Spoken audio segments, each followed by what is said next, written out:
बहनों भाइयों, मां अन्नपूर्णा ज्योतिष परामर्श केंद्र की तरफ से आपका हार्दिक अभिनंदन है।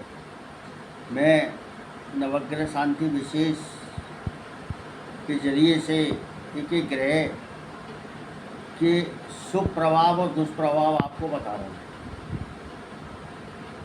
इसी कड़ी में आज मैं जिस ग्रह की बात कर रहा हूँ, जिसके नाम से ही पूरी दुनिया थर-थर कांपती है, वो ग्रह है राहु। शनि का नाम बुरा है, मंगल का नाम बुरा है, लेकिन सही मायने में अगर देखा जाए तो हमारे जीवन में जन्म से लेकर मृत्यु तक अपना पूरा प्रभाव दिखाता है, तो वो राहु दिखाता है। और राहु के बारे में मैं आपको और क्या बताऊं साथियों, कि मेरे खुद के पारिवारिक जीवन में राहु का प्रवेश इतना भयंकर हुआ 100 साल से कि उसने सारा खेल तहस नहस कर दिया। मुझको कंट्रोल करने में 20 साल लग गए। इसलिए आप तो उसकी कल्पना मात्र से थर-थर कांप जाएंगे, क्योंकि राहु अगर खराब हो तो हमें क्या देता है? हमें आलस्य देता है। हमारे बनते बनते कार्य बिगड़ जाते हैं। हम किसी से सहायता मांगेंगे तो कोई हमें सहायता नहीं देगा। हम कोई भी प्रयत्न करके कोई भी कार्य करेंगे, पूरी मेहनत लगाएंगे, पूरा पैसा लगाएंगे, लेकिन अंत में हमको रिजल्ट जीरो मिलेगा। ये राहु की खराबियाँ हैं। हमारे घर में शीलन ज़्यादा है, हमारा राहु खराब है। हमारी छत पे कबाड़ पड़ा है, समझ लो हमारा राहु खराब है। हमारे घर में व्यर्थ की कलेश हो रही है, समझ लो हमारा राहु खराब है।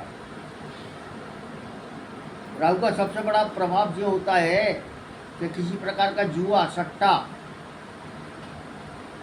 हम लाख कोशिश करें, हमारा धन सारा का सारा उसमें बर्बाद हो जाता है। और प्यासे को एक दूध की तरह से राहु हमको तरसा तरसा के मारता है। दुनिया भर के व्यसन हमें राहु कराता है। और राहु हमारा अगर खराब है तो सबसे बड़ा काम क्या कराएगा? चुगली करेगा, क्योंकि राहु चुगलखोर नंबर 1 है। अब राहु कंट्रोल कैसे होता है? राहु कंट्रोल होता है केवल 2 जनों से, एक चंद्र एक मंगल। इनसे राहु कंट्रोल होता है। तो हम अपने राहु को देखें, और अगर इस तरीके की कोई हालत हमारे घर में है, या हमारे घर में कोई भी दीवार कहीं से तिरक रही है, तो हम ये समझें कि हमारे यहाँ राहु का प्रवेश है। तो मैं आपको कुछ लक्षणों से आप पहचान लें, और कुछ मैं आपको उपाय बता रहा हूँ। उन उपायों से आप अपने राहु को ठीक करें, और वो ध्यान करें कि राहु जब खुश हो जाता है तो हमको देता क्या है। राहु एक वो प्लैनेट है कि जो हमको सड़क से उठा के आसमान पे पहुंचा देता है, अकस्मात धन लाभ देगा, अकस्मात जुआ सट्टे से हमको लाभ करा देगा। गड़ा हुआ धन राहु की वजह से मिल जाता है।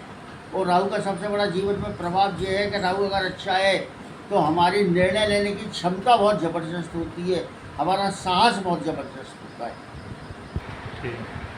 मैं आपको उपाय जो बता रहा हूँ, उन उपायों को आप करें तो आप बहुत सूक्ष्म तरीके से राहु को अपने बस में कर सकते हैं। सबसे पहली बात यह है कि आप दूध में केसर मिला के अपने ब्रह्म स्थान में उसके छींटे लगाएं। रोजाना प्रातः उठने के बाद 2 पत्ती तुलसी की खाएं, तो भी राहु हमारे कंट्रोल में रहता है। हम चंदन का प्रयोग ज़्यादा से ज़्यादा करें, हम माँ सरस्वती की वंदना ज़्यादा से ज़्यादा करें, तो भी राहु हमारे कंट्रोल में रहता है। और राहु को खुश करके मैं आपको बता रहा हूँ, आप गौर करें। एक छोटी कांच की शीशी मिल जाए तो ज़्यादा अच्छा है। अपनी हथेली के बराबर की शीशी हो, अगर कांच की ना मिले तो प्लास्टिक की लेना, उसमें जल भरें, उसमें थोड़ा सा गंगा जल मिला दें, और उसमें हम 4 दाने या 40 दाने गिन के जौ के डालें। उसके बाद थोड़ी सी स्याही या नील डाल दें, वो ढक्कन लगा के बंद कर दें। उस ढक्कन को हम नीला धागा लपेट दें और अपने कमरे में उसको कहीं पर भी टांग दें। उससे हमारा राहु बड़ा जल्दी कंट्रोल में आता है। दूसरा, स्टील के गिलास में हम जल भरें, उस जल में हम 1 चम्मच नील डालें और अपने टॉयलेट की सीट के पास खड़े हो जाएं। बाएं हाथ में उस गिलास को पकड़ें और 4 बार ओम राम राहवे नमः का मंत्र जपते हुए उल्टे हाथ से एंटी क्लॉकवाइज 4 बार हम उस गिलास को घुमाएं और फ्लश कर दें। उससे भी हमारा राहु बड़ा कंट्रोल में आएगा। राहु अगर किसी भी तरीके से काबू में नहीं आ रहा तो उसका एक बहुत बेहतरीन उपाय और है कि हम किसी नदी के किनारे जाएं, हम 44 छोटी छोटी मछलियाँ खरीद लें, किसी पॉलीथिन में किसी बर्तन में रख के पानी भर के, और उसमें से एक मछली निकाल के ओम राम राहवे नमः, ओम राम राहवे नमः बोलते हुए और हम जल में डालते जाएं, प्रवाहित करते जाएं, तो देखो राहु हमको कितनी अकस्मात धन लाभ करा देता है। किचन में हफ्ते में 1 आध बार भोजन करें, राहु प्रसन्न होता है। राहु के लिए सबसे बेहतरीन उपाय ये है कि हम अपने घर का साउथ वेस्ट यानी नैऋत्य कोण जो है उसको हम बिल्कुल सही रखें, वहाँ गंदगी ना होने दें। क्यों? ये राहु का वही स्थान है। हम एक चांदी का चौकोर टुकड़ा, चाहे कितना बड़ा चाहे कितना छोटा, उसको ला के हमेशा अपने पर्स में अपनी जेब में रख सकते हैं, उससे भी राहु कंट्रोल होगा। तो इस तरीके से आप अकस्मात धन लाभ के लिए तेज़ी से अग्रसर हों, और राहु जो देता भी है तो आप संभाल नहीं सकते, उसका इंतज़ाम करें।